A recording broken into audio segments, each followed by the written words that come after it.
राहुरी तालुक्यातील पूर्व भाग म्हणून ओळख असलेल्या वळण परिसरातील मुळा नदीपात्रात एका 40 वर्ष विवाहित तरुणाचा मृतदेह आढळून आल्याने एकच खळबळ उडाली आहे।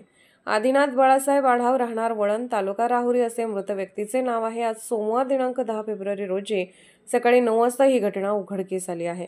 सदर इसमाने नदीपात्रात उडी घेऊन आत्महत्या केली असावी असा प्राथमिक अंदाज सूत्रांकडून व्यक्त होत आहे।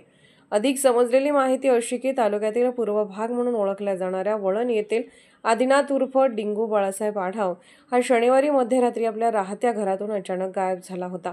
त्यानंतर त्याची मोटरसायकल वळण अमरधाम मुळा नदीच्या तीरावर आढळून आली होती।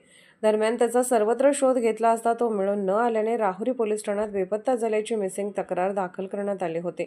आज सोमवारी सकाळी वळण मुळा नदीपात्रात त्याचा मृतदेह तरंगताना काही नागरिकांना आढळून आला असता सदर मृतदेह स्थानिकांच्या मदतीने बाहेर काढण्यात आला।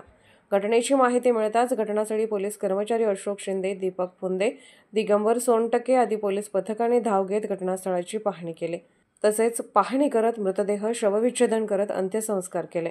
मयत आदिनाथ आढाव याच्या पश्चात आई, वडील, पत्नी, 2 मुले, भाऊ असा परिवार आहे। या अचानक घडलेल्या घटनेमुळे वळण पंचक्रोशीमध्ये हळहळ व्यक्त करण्यात येत आहे। सार्वमंथन न्यूज महाराष्ट्र प्रतिनिधी सोमनाथ वाघ, मानोरी, राहुरी।